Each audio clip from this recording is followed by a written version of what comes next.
Hey y'all, it's Elise. Welcome back. I'm getting ready to can some okra, pickle some okra. It is the end of July, almost August. It is blistering hot here in Georgia. The humidity is always over 100, you never know. I just got done picking about that much okra. It's really coming in now. I'm getting that much every 3 or 4 days. You can only do so much with okra. Here in the South, we fry it, grill it, or pickle it. It's too hot to grill. Already fried it this week, so we're gonna pickle it. You can also freeze it. I've already got a couple bags in the freezer, but this is what we're gonna do. I've already got these buddies washed, and what we're going to do, I'm gonna take my sharp knife. One thing my husband has taught me is that everything is easier in cooking and canning with a sharp knife. You're going to just cut off the very ends of those. Pick off the little hairs that grow on them. See how it's all nice and clean now? My cat just jumped up on my stand and made everything shake. Sorry guys. So, see those, there he goes again. Morris, can you stay still please? See those little hairs and stuff? He's about to jump down. He's going to shake one more time.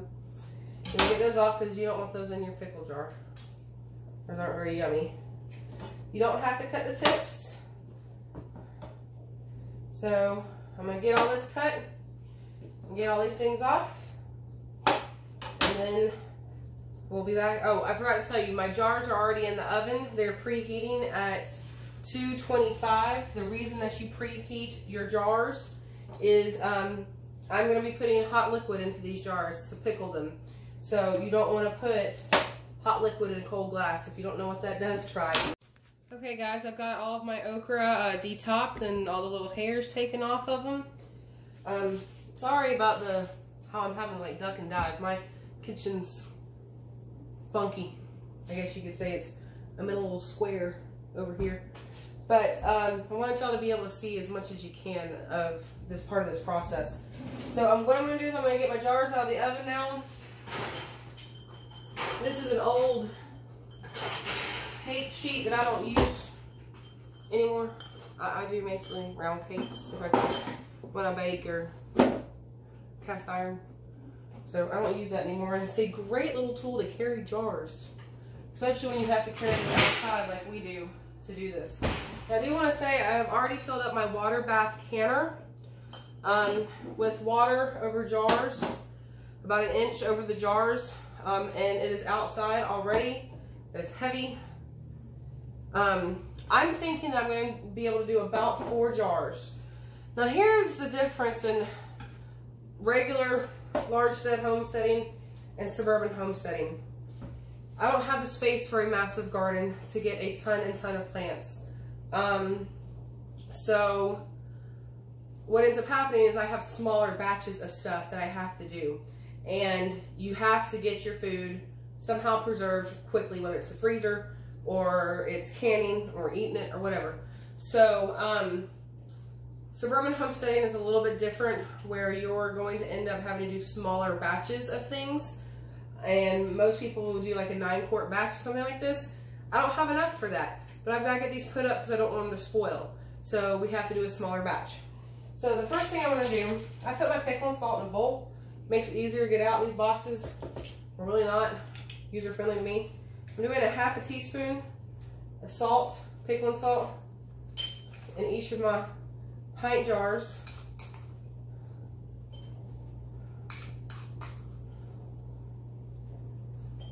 And the way to keep this is I just put this in a plastic bag. Okay. Now, I've got my okra. I'm going to put them down in there, tip first. Get a few in there first. Kind of got to lay them up against the sides. This is always a learning process every time you do this, because first of all, that jar's hot. I'm going to lay it on the side.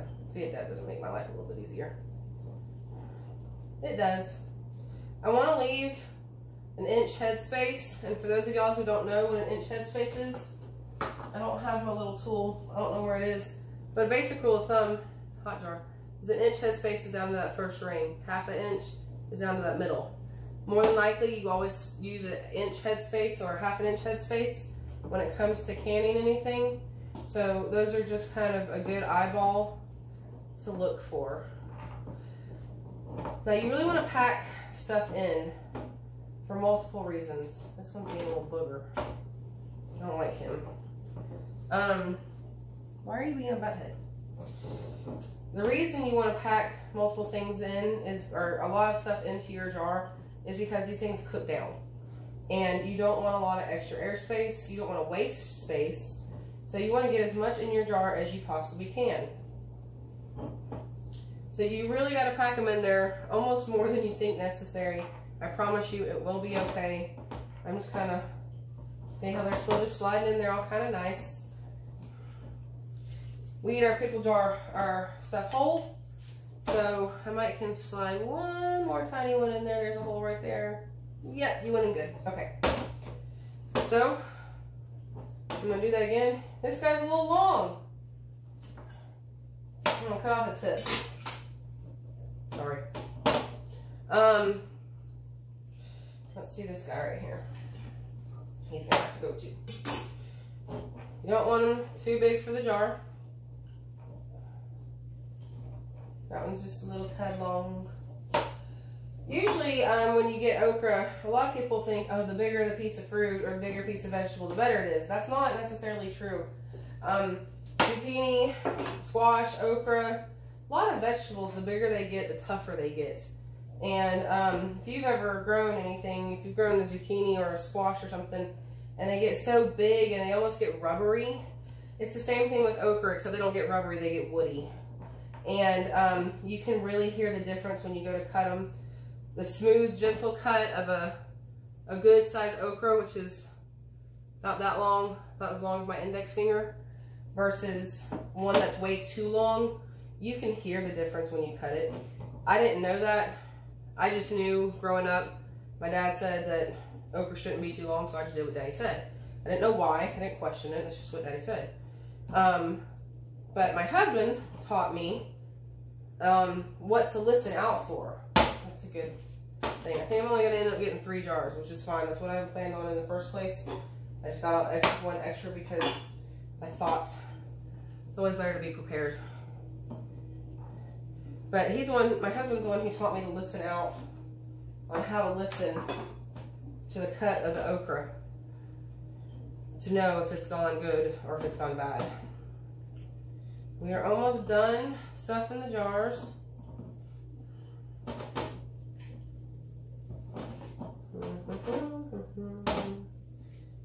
That's a fat one. That's a fat one too. That one's pretty tight. I think I'm going to have to leave this guy out. It's alright. Had an extra jar. Got a couple of garlic cloves. I intended for 3 jars, and that's what I got. So I'm going to kind of stuff those down in there. I was thinking originally about making hot pickled okra, because that's what my son and my husband likes. I'm a wuss. I don't like spicy food. And I like pickled okra. So this first go around this summer, I'm going to do what I like. There'll be more okra. They can get theirs in a little bit. Okay. So I got my okra, or I got my, can you see it? I got my garlic down in there. My husband likes garlic a lot. I like garlic, not as much as he does, but he likes it a lot. The next thing that we're going to put in here is your Pickling crisp.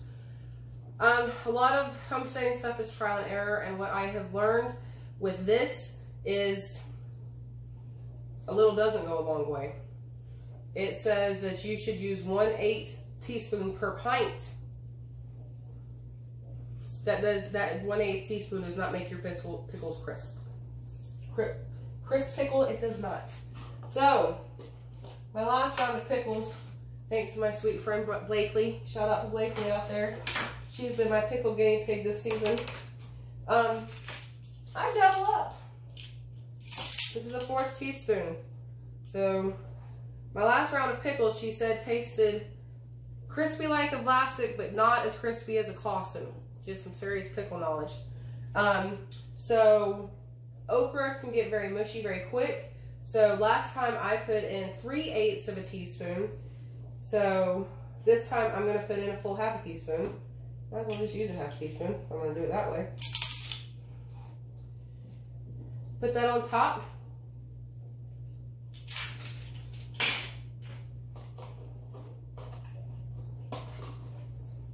Okay, my friends, and here is your funnel. This is why you need a canning funnel, not just a regular funnel. It fits perfectly in there. Here is my liquid. This is, let's move that out of the way. Along with that and that. I like to clean as I go. I don't know about the rest of y'all. This is half and half of vinegar, distilled white vinegar, and half distilled water. And I think I made a little bit too much of it, but all right. Those are the two things that aren't in short supply right now. I'm going to ladle it in here.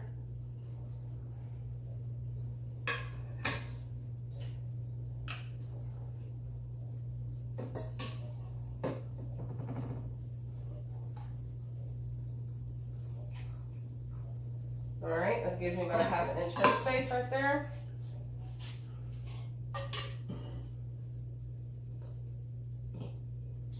Move my funnel over. My husband and I have 2 of everything when it comes to canning, except for the pressure canners and the water bath, because we're just not bougie like that. But I can, ooh, a little bit too much water. I can be canning something while he's canning something. There we go. If you want to open up your pores too, vinegar is great for that. I'm just saying. And if you don't like the smell of vinegar or dill or garlic, pickling's probably not for you.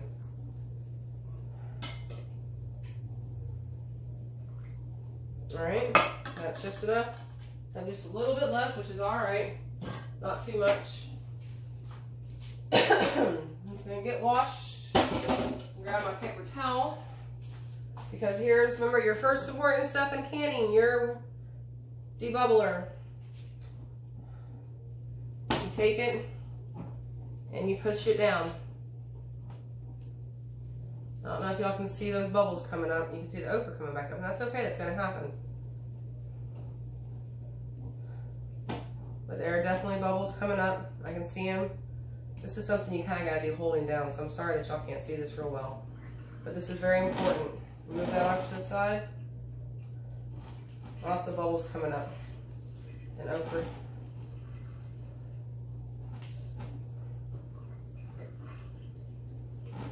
If you've never had pickled okra, don't turn your nose up at it. I'm assuming you're watching this video because you want to learn how to do it.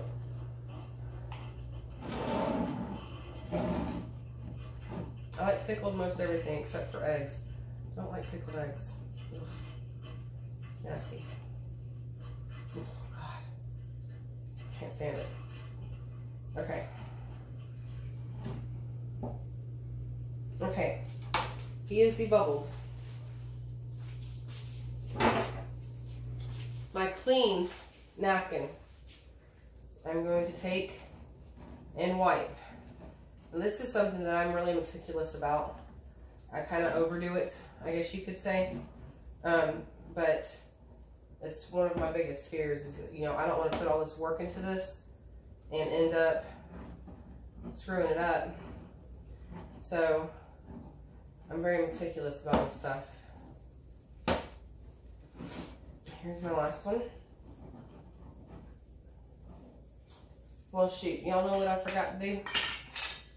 I forgot to put the lids in the water that I had for them.